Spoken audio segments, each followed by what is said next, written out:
Please welcome co-founder and co-CEO of LOLA, Jordana Kier. Founder and CEO of Iris Nova, Zak Normandin. And CEO of Soylent, Bryan Crowley. This trio will also be interviewed by Daniell Wigder.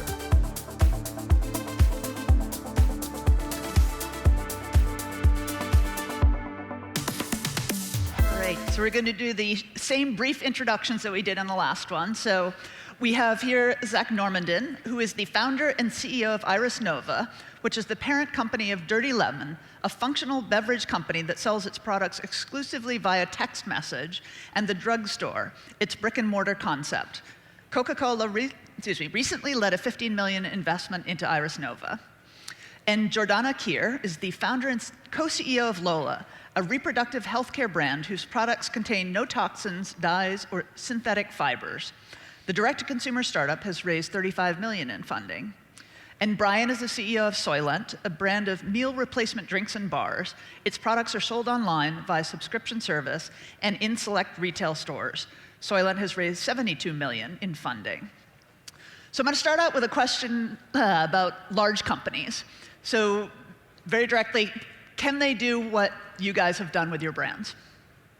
Can they build them from scratch in an innovative way and create an entirely new market niche or tap into the customers that you are? Well, I'll start, I guess. I think yes. I mean, there's nothing keeping a large company from doing it. It's just harder. So I spent the first part of my career at a lot of those larger companies, and the incentive structure, the KPIs, those are all make it a bit more difficult to move as fast and tap into different markets and be able to see the types of trends and take on some of the even the risk. Even the risk profile of when you think about raising capital and starting a new venture. So I think, yes, they can, but it's certainly much more difficult, I think. You're nodding. I'm nodding, so I think yes and no, because I do think that, sure, they can create a new brand and put it out there, but is it going to resonate the same way with the customer? No.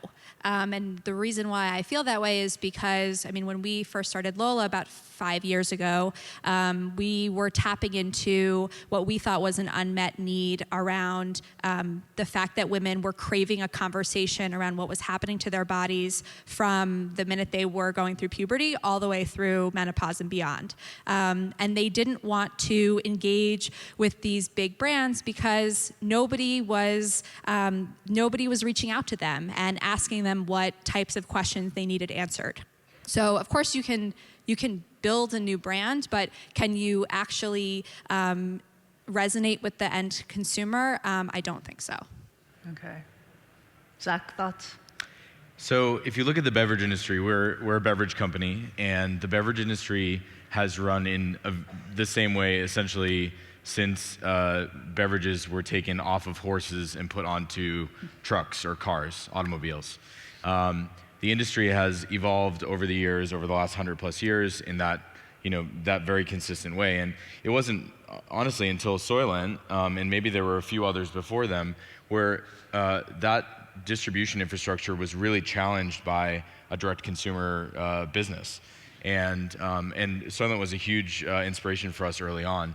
But as it relates to the larger CPGs, I think because the infrastructure has been set up in a very specific way at scale, it is almost impossible for them to change that at this point, just given how large they are. I mean, of course it is possible, but yeah, it's extremely challenging because the larger CPGs are relying upon distributors that take the product on trucks to retailers, and the retailers sell the products, and that's where the majority of the scale comes, happens. But anyways, we're working to challenge that and change it, and I think a lot of the opportunity for us is in the fact that the larger CPGs aren't able to do things the way that we do.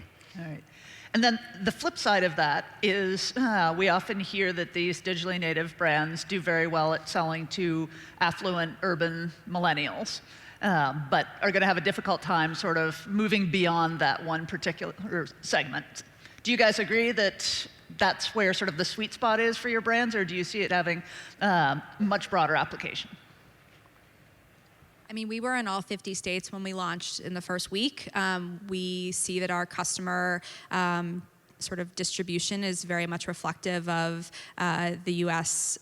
Population, and certainly we over-index in urban areas, but we don't see LOLA as a specifically affluent, particularly coastal demographic. We see that too in sort of in the customers that we engage with. They are all over the country. They certainly range in terms of household income and other aspects, other attributes, but. To me, what's exciting about the brand that we're building is that it really goes beyond, a certain, household income or geography. It really is about being a brand for all women. So I don't agree with that. Yeah, I think Soylent too is accessibility is one of the main drivers of our mission, and keeping the product as affordable as possible. So certainly people that are online quite a bit are always going to be a good early adopters, especially in the food and beverage space, which isn't a kind of a natural one you go to go shop online. But yes, I mean, I would totally agree. It's everyone's online, which is great, and a vast majority of people are shopping online. So compared to 10 years ago, there's plenty of opportunity across demographics. And one of the things we always talk about when we went to retail, our highest indexing Walmart store is like in Nebraska, outside of any sort of urban city environment, and you just never know where your customer base is going to come from, and the key is just making sure you're listening at the right times and responding in the right ways. Okay. And it seems like a lot of, again, the digitally native startups have gravitated to mass media. So you started seeing, the TV spots. And is that something that you guys think is going to be necessary to, expand to that next level, or not required? Yeah. Good. After you. I mean, we certainly, the landscape has changed so drastically even in the last few years. We very much started advertising mainly on digital channels when we began, but have certainly, as we've grown and scaled, wanted to diversify that and we actually just launched our first linear TV campaign last week. So I think as we, thank you. And so, it's always just finding new ways to touch the consumer and bring creative out that really resonates with her, and whether that's terrestrial radio or a Facebook ad, those are equally important. Yeah, I was going to say we started same as most of the other digitally native brands with Instagram, and that was our main advertising channel, and Google, and other channels where there were a massive potential customers that were all aggregated in one area. I think so. Fast forward, that was 2017 that Instagram advertising turned on. Fast forward to now, I mean, the prices have skyrocketed on Facebook and Instagram as an advertising channel. In December, we shut off Facebook and Instagram advertising completely. Interesting. And now we're focused on a lot of the more alternative channels of acquiring customers. So I think video is an amazing way to connect with consumers. In New York City, we just built out a content studio at our office in Soho. And what we're going to be doing is creating episodic content that provides entertainment value to our customers, and then we'll naturally incorporate the product into that content.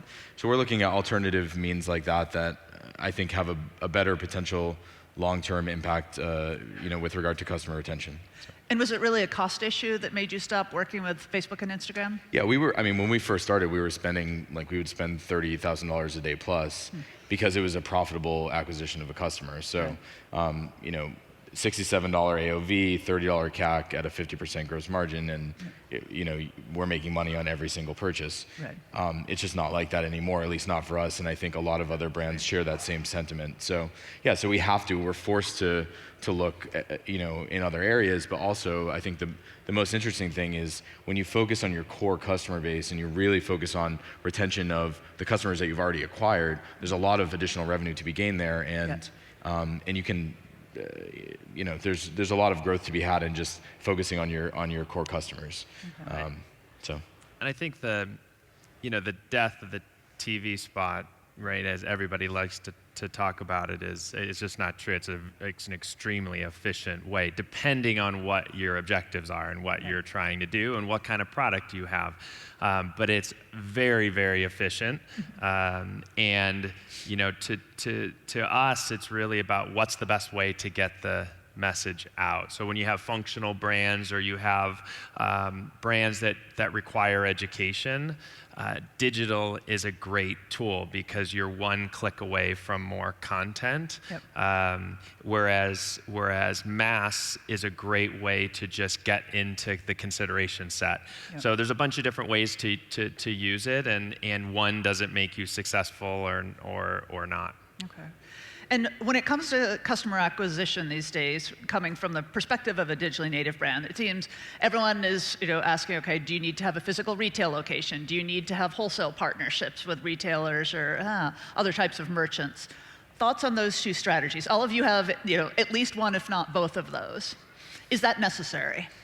Well, again, I think it comes back to it depends. Like our mission was all about accessibility, and so that really drove us into retail, because if we truly wanted to make an impact on the world and on the planet relative to how people eat and sustainability and plant, then we would need to actually go access more customers. And we're in a market that's vastly driven by retail. So we never had anything against it or said we never would go there. It was just a great way to access more customers and do more good. But also, and we're multi-channel. Omni is way overused. You guys probably hear it in all of these, in a lot of these conferences. But we're really a multi-channel. But that does give you, and because we're now can access people that get to try us for $3 or $4, depending on where you are in the country, and then they can actually go online and make a larger, more scale purchase at a lower price. So it's really been effective for us. Right.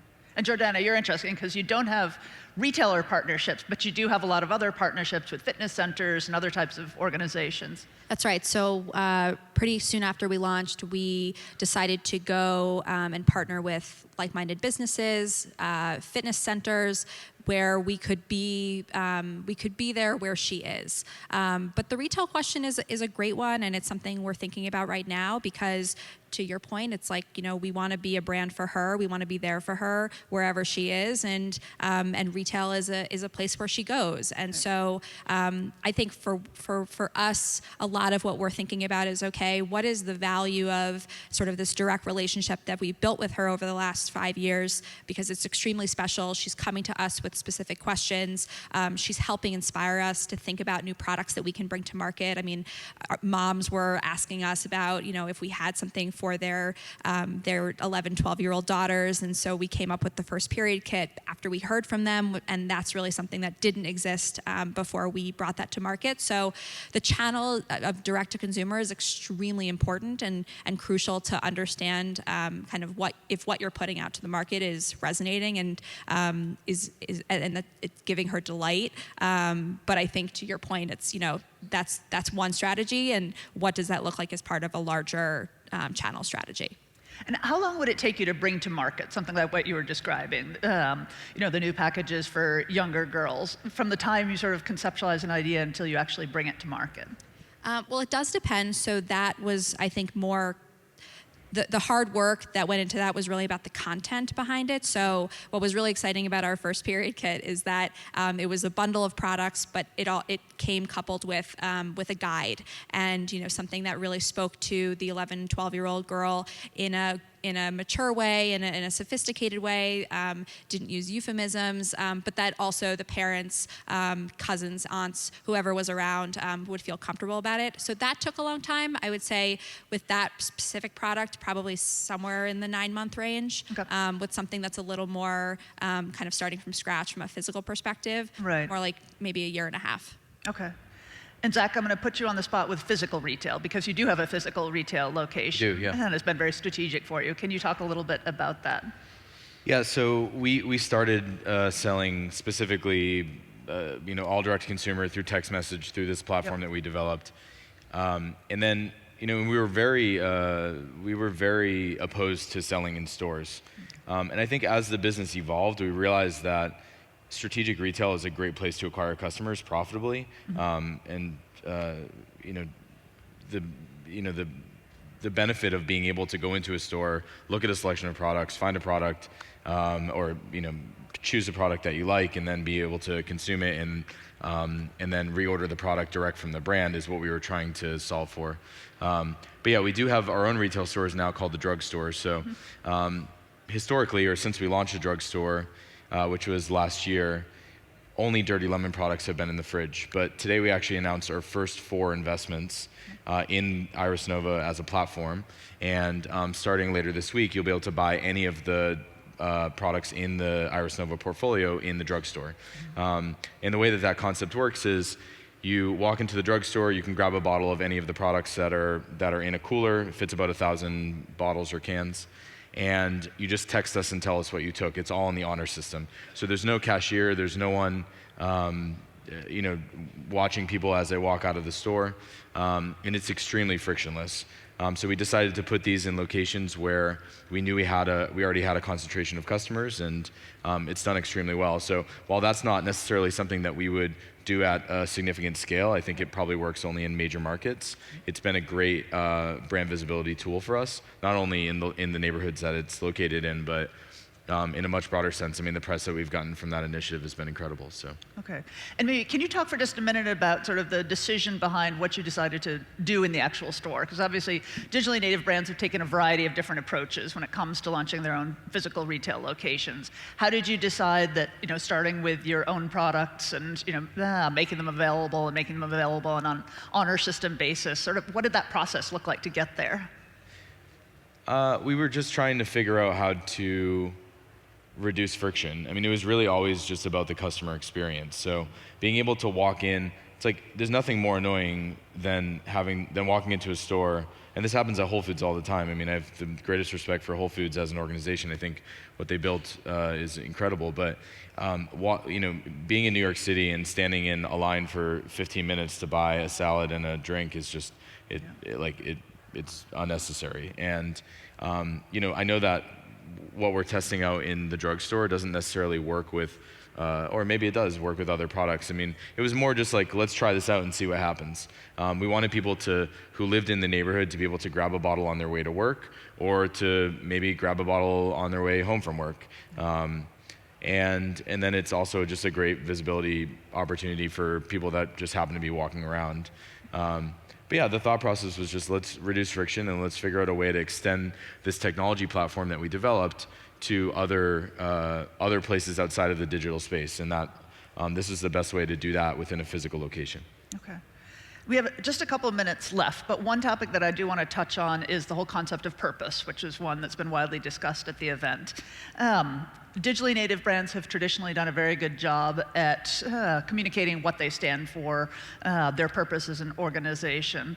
I would love to hear your perspectives again on whether larger brands can do that as effectively. And then, Bryan, from your perspective, you guys have taken some controversial stands. You have, the big billboards that say pro-GMO, and you've been sort of unabashedly, this is what we stand for.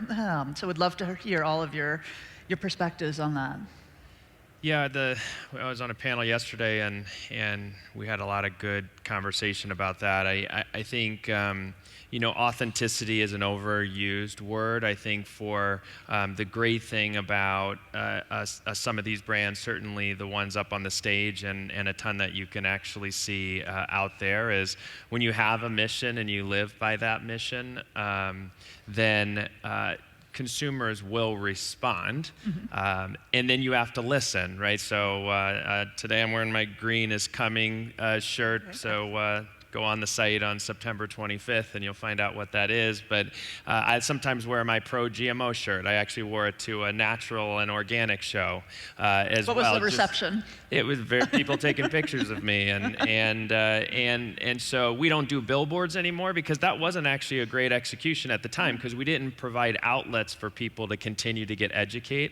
We're only pro-GMO because we're pro-science, right. And so making sure when you have a stance and that you're truly, and then you're providing the education for the consumer so that you don't end up just, oh, this is controversial just to be controversial. Right. Like again, that I think doesn't work anywhere. And then relative to brand purpose, it's just such a critical part at Soylent of what we do. We just crossed the 2 million meals given mark, which we're super proud of. So it's to me, it's everything. It's really, really important. We're at time. I know. Go ahead. Great, okay. We're going to break the rules for another 30 seconds. Amazing. Everything that we do is about her and her needs, and we know that she is an extremely smart person who is going to see through the BS. And so, we have sacrificed margin to make sure that we're delivering to her what we think she deserves. The example that comes to mind is the fact that we actually allow for full customization of our products down to the unit. So that's not something that you can do when you go to the drugstore and you buy a box of tampons. It's sort of like the predetermined assortment. But we recognize that women needed that level of ownership and understanding of what she needed for her body, and everybody's different. So for us, like that obviously then makes fulfillment a little more expensive, but we see that, upwards of 75% of our customers go off the default option. Right. They want that level of ownership. And so to us, that's a value that we are not willing to sacrifice. Okay, fantastic.